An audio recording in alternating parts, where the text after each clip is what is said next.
இப்ப எஃப்ஜேவோட எல்லாம் இன்னைக்கு பேசும்பொழுது எஃப்ஜேவே தன்னை ரொம்ப ஆச்சரியப்படுற மாதிரி ஒண்ணு நினைச்சுக்கிட்டான். என்னன்னா, ஓ ஓகே, நம்ம வந்து இவங்கெல்லாம் வந்து நான்லாம் பிரவீன் போனதெல்லாம் எனக்கு பெரிய ஷாக்கு.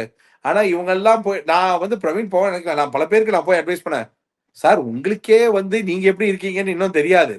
அப்படி இருக்கும்போது அவருக்கே அப்படி ஒரு பெரிய பர்சனல் ஷாக்ல தான் இருக்காரு.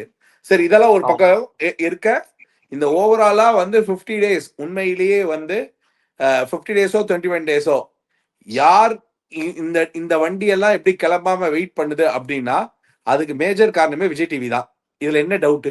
விஜய் டிவியோட ஹோஸ்டும் எந்த வண்டியெல்லாம் கிளம்பலையோ அந்த என்னமோ மக்கள் ஓட்டு போட்டு மக்கள் வெளில அனுப்பிட்டு இருக்கிற மாதிரி, யார் வெளில போனா நீங்க முடிவு பண்ணீங்களோ அவங்களாம் உள்ள உட்காந்துட்டாங்க. அதை யாராச்சும் சென்சிபிளா இருந்துச்சு, சார் நாங்க நியாயமா ஓட்டு போட்டுறோம், மக்கள் காப்பாத்துறாருன்னு சொல்லி நீங்க ஒண்ணு பண்றீங்க பாருங்க, அந்த குருமா தான் ரொம்ப வித்தியாசமா இருக்குது அப்படின்னு. சோ எனக்கு நல்லா இருந்தது சார். எஃப்ஜே சொன்ன பாயிண்ட் ஆஃப் வியூ வந்து எனக்கு அதாவது ஒரு வேலிட் பாயிண்டா இருந்தது. இப்ப நம்மளுக்கு தெரியும், நம்ம டெய்லி வந்து ஷோஸ் பாக்குறோம், நம்மளுக்கு பார்வதி கத்துறாங்க, அதனால வந்து ஆடியன்ஸ்ல பாதி பேர் வந்து பரவாயில்ல கண்டென்ட்ங்கிறாங்க, இன்னும் சில பேர் முதல்ல இந்த பொண்ணு கத்துறதே இரிட்டேட்டிங்கா இருக்குன்னு சொல்றாங்க. பட் வீட்டுல இருந்துட்டு அவர் ஒண்ணு சொன்னார்ல, இந்த பொண்ணு எல்லாத்துக்கும் கத்திட்டு இருக்கு, இவ்வளவு சண்டை போடுது, இவ்வளவு இரிட்டேட் பண்ணுது, இவளை எப்படி வச்சிருப்பாங்கன்னு சொல்லி மக்கள் வெளியே அமைச்சிருப்பாங்கன்னு நினைச்சேன். 50 நாள் அவன் தாண்டது அப்படின்னது அவன் வெஞ்சன்ஸை தீர்த்துக்கிட்டான். பட் அதுக்கு ஒரு வேலிடான ஒரு பாயிண்ட் ஒன்னு சொல்லி தீர்த்துக்கிட்ட மாதிரி இருந்தது.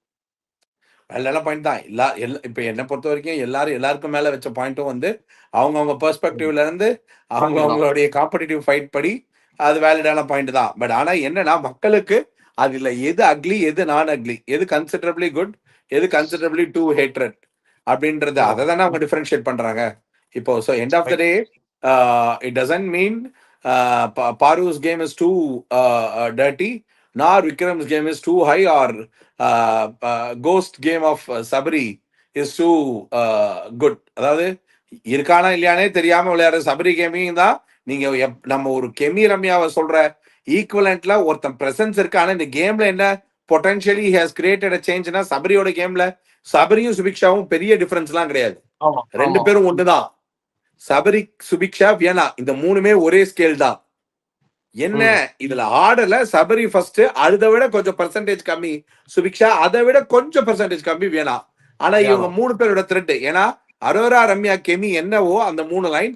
இது இப்ப என்னன்னா, இதுல இன்னொருத்தர் வந்து லிஸ்ட்ல ஆட் ஆனதுதான் அமித். சபரி, இது சுபிக்ஷா, வியனா, அமித், இவங்க 4 பேரும் ஒரே கேடர் தான்.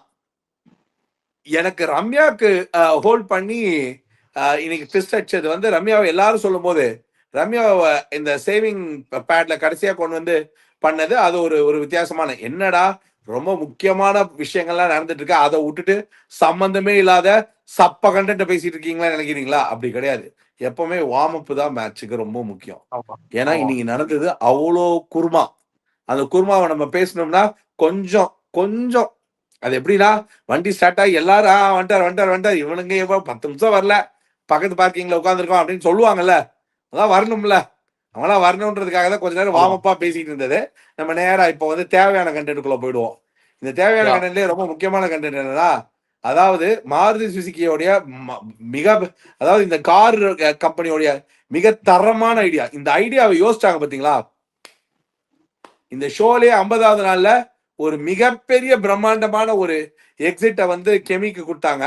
ஆனா இது கெமிக்கு கொடுத்த எக்ஸிட்டா இல்ல மச்சான கார் அனுப்புறேன், நீ வெளில வா, நான் உள்ள வச்சு சொன்னாலோ இல்ல எங்க வச்சு உன்கிட்ட என்ன சொல்லணும்னு நினைச்சாலோ அது சரியா ரீச் ஆகாது, நீ கார்லயே வா, வெளில வந்தவொடனே நான் வெளியில காருக்குள்ளேயே உட்கார்ந்து உனக்கு நான் உன்னை உள்ள அனுப்புன பாவத்துக்காக புருஷனும் பொண்டாட்டி என்னை ஏன்டா இப்படி செய்றீங்கன்னு காருக்குள்ள குமாங்கத்து குத்தி, டேய் நான் உங்ககிட்ட உள்ள எங்க வச்சு எதுவும் பேச முடியாது, ஆனா ஏன்டா என்னை எப்படி பண்றீங்க? அதுலயும் ஸ்கிரிப்ட்லயே இன்னைக்கு எக்ஸ்ட்ராடினரி ஸ்கிரிப்ட் என்ன தெரியுமா? அந்த அம்மாவை எழுதிச்சு பேச சொன்னாங்க. அந்த அம்மா, நான் தான் சரளா, நீங்க ரொம்ப நல்லா பண்றீங்க, நீங்க ரொம்ப பெர்ஃபெக்ட்டா பண்றீங்க, பாரு ரொம்ப நல்லா இருக்கு, அம்மா இருமா மெதுவா போமா, கடைசியில ஐ லவ் யூ சார். அது வரைக்கும் அந்த ஸ்கிரிப்ட் அந்த அம்மா வந்து மனப்பாடம் பண்ணி அடிச்ச விதம் இருக்குல்ல, ரொம்ப எக்ஸ்ட்ராடினரி. ஒரே ஒரு ஆளை எழுப்புவாங்களாம், அந்த ஒரே ஒரு எழுப்பை நான் தான்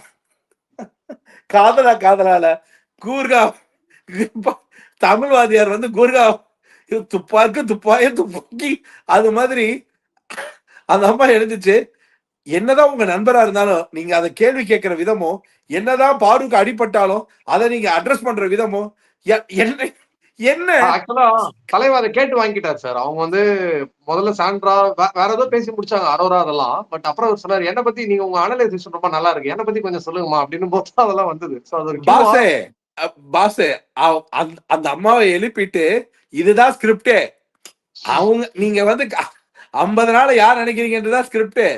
ஆனா அந்த ஸ்கிரிப்ட்ல அதுல நீங்க உங்க ஓன் டைலாக் என்ன வேணாலும் பேசிக்கோங்க, ஆனா என்ன பத்தி பேசும்போது என்ன கொடுத்துருக்கோ அதை மட்டும் பேசிடுங்கன்னு சொல்லி அந்த அம்மா ரொம்ப அழகா பிரமாதமா பேசினாங்க ஸ்கிரிப்ட் படி. ஏன்னா நீங்க ரொம்ப அழகா சொன்னீங்க அப்படின்னு அப்ப மனப்பாடம் பண்ணதை சொல்லிட்டாங்க போல் இருக்கு, ஐ லவ் யூ மேம் அப்படின்னு சொல்லி அது முடிஞ்சது.